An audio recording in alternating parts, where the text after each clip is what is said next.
하나님, 제가 말씀을 읽게 해주셔서 감사해요. 나의 머리로 이해하는 것이 아니라 성령님께서 도와주셔서 하나님의 말씀을 정확하게 깨닫고 힘을 듬뿍 얻게 해주세요. 예수님의 이름으로 기도드립니다. 아멘. 안녕 친구들, 오늘 읽을 말씀은 사도행전 22장에서 23장이에요. 22장에서는 바울의 연설, 그리고 23장에서는 바울을 죽이려는 음모에 대한 이야기가 등장해요. 오늘의 간단 설명. 먼지는 찌꺼기나 가루가 된 것이 공기 중에 흩날리거나 물건 위에 쌓이는 티끌이에요. 비유적으로는 하찮고 보잘것없이 아주 작은 것을 의미해요. 성경에는 이 먼지와 관련해서 다양한 표현들이 등장해요. 먼지에 앉는 것은 자신을 부인하는 회개의 자세, 먼지를 공중에 날리는 것은 저주와 분노와 슬픔의 표현, 발에서 먼지를 털어내는 것은 복음을 받아들이지 않고 배척하는 사람을 향한 관계를 끊는 것, 거절의 표현이에요. 부정한 것은 아주 작은 것이라도 없애야 한다는 유대인들의 믿음에서 나온 표현이에요. 그럼 말씀 속으로 출발! 저희 아버지와 형제가 되시는 여러분, 이제 제가 해명해 드리겠으니 잘 들어주시기 바랍니다. 그들은 바울이 히브리 말로 연설하는 것을 듣고는 더 조용해졌습니다. 바울은 말을 계속했습니다. 나는 유대인입니다. 길리기아 지방의 다소에서 태어났지만 이 도시에서 자랐고 가말리엘의 제자로서 그 밑에서 우리 조상의 율법대로 엄격한 교육을 받았습니다. 나는 오늘 여기 모인 모든 사람들처럼 하나님에 대해 열심히 있었습니다. 나는 예수의 도를 따르는 사람들을 핍박하여 그들을 죽이기까지 했으며 남자든 여자든 가리지 않고 그들을 붙잡아 감옥에 넣었습니다. 대제사장과 모든 장로들이 내 말이 사실이라는 것을 증언해 줄 것입니다. 나는 그들에게서 다마스커스에 있는 형제들에게 보내는 공문서를 받았습니다. 그래서 나는 그곳에 있는 신자들을 붙잡아 예루살렘으로 데려와서 벌을 받게 하려고 다마스커스로 떠났습니다. 정오쯤 되어 내가 다마스커스에 가까이 이르렀을 때에 갑자기 하늘로부터 밝은 빛이 나를 둘러 비쳤습니다. 나는 땅에 엎어졌고 사울아 사울아 어찌하여 나를 박해하느냐 라는 소리를 들었습니다. 내가 주님 당신은 누구십니까? 라고 물었더니 그분이 내게 나는 내가 박해하는 나사렛 예수다 라고 대답하셨습니다. 나와 함께 있던 사람들은 그 빛은 보았으나 나에게 말씀하시는 분의 음성은 듣지 못했습니다. 나는 주님 제가 어떻게 하면 되겠습니까? 라고 물었습니다. 그때 주님께서는 일어나 다마스커스로 가거라. 거기에 가면 내가 해야 할 일을 모두 일러줄 사람이 있을 것이다. 라고 대답하셨습니다. 나는 그 빛의 광채 때문에 앞을 보지 못하게 되었습니다. 그래서 나와 함께 가던 사람들의 손에 이끌려 다마스커스로 들어갔습니다.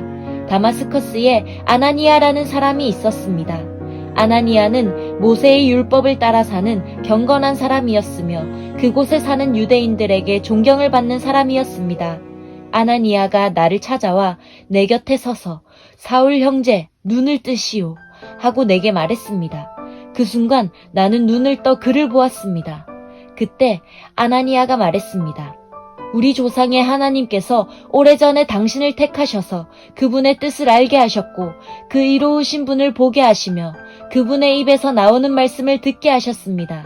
당신은 모든 사람들에게 당신이 보고 들은 것을 전하는 그분의 증인이 될 것입니다. 그러니 이제 무엇을 더 기다리겠습니까? 일어나 세례를 받으십시오. 그리고 그분의 이름을 부르십시오. 그러면 죄사함을 얻게 될 것입니다. 그 후 내가 예루살렘으로 돌아와 성전뜰에서 기도하고 있는 도중에 어떤 환상을 보게 되었습니다. 그 환상 중에 주님을 보았는데 주님께서 내게 말씀하셨습니다. 서둘러 예루살렘을 떠나라. 이곳 사람들은 내가 나를 증언하는 것을 받아들이지 않을 것이다. 그래서 나는 대답했습니다. 주님, 이들은 제가 여러 회당을 돌아다니며 주님을 믿는 사람들을 잡아 감옥에 가두고 때리기까지 한 일을 잘 알고 있습니다. 뿐만 아니라 주님의 증인인 스데반이 죽임을 당할 때에 제가 그 자리에 있던 것도 알고 있습니다. 저는 그때 거기에 서서 그들이 스데반을 죽이는 일에 찬성했으며 그를 죽이는 사람들의 옷을 맡아주기까지 했습니다. 그러나 주님께서는 내게 가거라, 내가 너를 멀리 이방인들에게 보내겠다 하고 말씀하셨습니다. 사람들은 바울의 말을 여기까지 듣고 있다가 목소리를 높여 이런 놈은 없애버려라! 살려두어서는 안 된다! 라고 소리질렀습니다. 그들은 고함을 지르며 옷을 벗어던지고 공중에 먼지를 날렸습니다. 그러자 천부장이 부하들에게 바울을 병영 안으로 데려가라고 명령했습니다. 그리고는 사람들이 바울에게 그렇게 소리 지르는 이유가 무엇인지를 알아내려고 바울을 때리면서 조사해보라고 했습니다. 군인들이 바울을 묶고 때리려 하자 바울이 옆에 서 있던 로마 백부장에게 말했습니다. 죄가 있다는 것이 밝혀지지도 않은 로마 시민을 때리는 것이 로마법에 맞는 일입니까? 그 말을 들은 백부장은 천부장에게 가서 이제 어떻게 하실 계획입니까? 이 사람은 로마 시민입니다. 라고 알렸습니다. 천부장이 바울에게 다가가 물었습니다. 당신이 로마 시민이라는 말이 참말이오? 바울이 그렇습니다. 하고 대답했습니다. 천부장이 말했습니다. 나는 돈을 많이 들여서 로마 시민권을 얻었소. 바울이 말했습니다. 나는 태어날 때부터 로마 시민인 사람입니다. 그러자 바울을 신문하려던 사람들이 곧 물러났습니다. 천부장은 바울이 로마 시민이라는 사실을 알고 그를 결박한 일로 두려워했습니다. 이튿날 천부장은 유대인들이 무슨 일 때문에 바울을 고소하는지 알아보려 했습니다. 그래서 그는 대제사장들과 유대 공의회를 소집하게 했습니다. 천부장은 바울을 묶은 사슬을 풀어주고 그를 데리고 나가 공의회 앞에 세웠습니다. 바울이 유대 공의회를 똑바로 쳐다보며 말했습니다. 형제 여러분, 나는 이날까지 하나님 앞에서 선한 양심을 가지고 살아왔습니다. 그 순간 대제사장 아나니아가 바울 가까이 서 있는 사람들에게 바울의 입을 치라고 명령했습니다. 그러자 바울이 아나니아에게 말했습니다. 하나님께서 당신을 치실 것이요. 당신은 겉만 하얗게 회칠한 벽과 같소. 당신은 율법대로 나를 재판한다고 거기에 앉아 있으면서 어떻게 스스로는 율법을 어겨가며 나를 치라고 말할 수 있소? 바울 가까이 서 있던 사람들이 바울에게 말했습니다. 당신이 하나님의 대제사장을 감히 욕할 수 있어? 바울이 대답했습니다. 형제 여러분, 나는 그 사람이 대제사장인 줄 몰랐습니다. 성경에도 이르기를 내 백성의 지도자를 욕하지 말라고 하였습니다. 바울은 공의회에 모인 사람 가운데 일부는 사두개파 사람이었고 일부는 바리새파 사람이라는 것을 알고는 큰 소리로 말했습니다. 형제 여러분, 나는 바리새파 사람이며 바리새파 사람의 아들입니다. 나는 지금 죽은 사람이 부활할 것이라는 소망 때문에 재판을 받고 있습니다. 바울이 이렇게 말을 하자 바리새파 사람들과 사두개파 사람들 사이에 다툼이 일어나 공의회 의원들이 나뉘었습니다. 그것은 사두개파 사람들은 죽은 사람의 부활이 없으며 천사나 영도 없다고 주장한 반면 바리새파 사람들은 그것을 다 인정하였기 때문입니다. 그래서 큰 소동이 일어났습니다. 바리새파 사람들 중에서 율법학자 몇 사람이 일어나 우리는 이 사람에게서 아무런 잘못도 찾을 수 없습니다. 어쩌면 천사나 영이 이 사람을 시켜서 말하는 것인지도 모릅니다. 라고 바울을 두둔했습니다. 다툼이 점점 심각해지자 천부장은 유대인들 때문에 바울의 몸이 찢겨지지나 않을까 걱정이 되었습니다. 천부장은 군인들에게 내려가서 강제로라도 바울을 군중들 손에서 빼내어 병영으로 데리고 가라고 명령했습니다. 그날 밤에 주님께서 바울 곁에 서서 말씀하셨습니다. 용기를 내어라. 내가 예루살렘에서 나를 증언한 것 같이 로마에서도 나를 증언하여야 한다. 이튿날 아침 유대인들은 바울을 죽일 음모를 꾸몄습니다. 그들은 바울을 죽이기 전에는 아무것도 먹지도 않고 마시지도 않겠다고 맹세했습니다. 이러한 음모에 가담한 사람들은 40명이 넘었습니다. 그들이 대제사장들과 장로들에게 가서 말했습니다. 우리는 바울을 죽이기 전에는 아무것도 입에 대지 않겠다고 맹세했습니다. 그러니 이제 여러분들과 공의회에서는 전부장에게 가서 바울이 한 일에 대해 좀 더 자세히 신문할 것이 있으니 바울을 내어달라고 부탁하십시오. 그러면 우리는 기다리고 있다가 바울이 이리로 오는 길에 그를 없애버리겠습니다. 준비는 이미 다 되어 있습니다. 그러나 바울의 조카가 이 음모를 듣고 병영으로 가서 바울에게 그 사실을 알려주었습니다. 그래서 바울이 백부장 한 명을 불러 이 젊은이를 천부장에게 데려가 주십시오. 천부장에게 전할 말씀이 있답니다. 라고 말했습니다. 백부장이 바울의 조카를 데리고 천부장에게 가서 말했습니다. 바울이란 죄수가 저를 불러 이 젊은이를 천부장님께 데려가 달라고 부탁해서 데려왔습니다. 천부장님께 드릴 말씀이 있답니다. 천부장이 젊은이의 손을 잡고 아무도 없는 곳으로 데려가 물었습니다. 내게 전할 말이 무엇이냐? 젊은이가 말했습니다. 유대인들이 천부장님께 바울을 신문할 것이 더 있다는 구실을 내면서 내일 바울을 그들의 공의회로 끌어내어 달라고 천부장님께 청하기로 결정했답니다. 그러나 그들의 말을 고지 듣지 마십시오. 40명도 더 되는 사람들이 숨어서 바울을 기다리고 있습니다.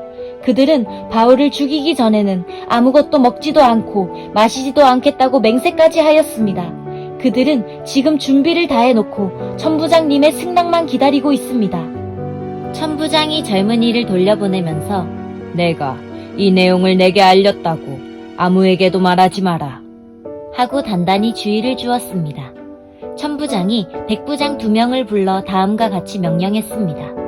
병사 200명과 기병대 70명과 창을 쓰는 병사 200명을 무장시켜 오늘 밤 9시에 가이사랴로 떠날 준비를 갖추게 하여라. 또 바울을 총독 벨릭스에게 안전하게 호송할 수 있도록 그를 태울 짐승도 준비해 두도록 하여라. 그리고 천부장은 이러한 내용의 편지를 썼습니다. 클라우디오 루시아가 총독 벨릭스 각하에게 문안드립니다. 이 사람은 유대인들에게 잡혀 살해당할 뻔한 사람입니다. 그런데 저는 이 사람이 로마 시민이라는 것을 알고는 제 병사들을 데리고 가서 그를 구했습니다. 저는 유대인들이 무슨 일로 이 사람을 고소하는지 알고 싶어 그들의 공의회로 이 사람을 데려갔습니다. 거기서 저는 그들이 이 사람을 고소하는 것이 그들의 율법에 관한 것일 뿐 이 사람에게는 사형을 당하거나 감옥에 갇힐 만한 죄가 없다는 것을 알았습니다. 그런데 유대인들이 이 사람을 죽이려는 음모를 꾸민다는 정보를 듣고 저는 곧바로 이 사람을 각하께 보내는 것입니다. 그리고 그 유대인들에게도 이 사람에 대해 고소할 말이 있으면 각하께 직접 하라고 일러두었습니다. 군인들은 명령대로 그날 밤으로 바울을 데리고 안디바드리까지 갔습니다. 이튿날에는 기병대에게 바울을 가이사랴로 호송하라고 부탁하고 다른 군인들은 예루살렘에 있는 병영으로 돌아갔습니다. 기병대는 가이사랴에 도착하여 총독에게 편지를 전달하고 바울도 그에게 넘겨주었습니다. 총독은 편지를 읽고 나서 바울에게 어느 지방 사람이냐고 물었습니다. 총독은 바울이 길리기아 사람이라는 것을 알고는 바울에게 이렇게 말했습니다. 그대를 고소하는 사람들이 도착하면 그때 그대의 말을 들어보겠소. 그리고는 바울을 헤롯이 지은 왕궁에 가두어 지키라고 명령을 내렸습니다. 짜잔! 여기까지가 사도행전 22장에서 23장이에요. 말씀 꿀단지 맛있게 먹었나요? 오늘도 잘 들어줘서 고마워요. 우리 친구들이 말씀을 통해서 몸과 마음과 영혼이 하나님 안에서 쑥쑥 튼튼하게 잘 자랄 것을 믿어요. 그럼 안녕!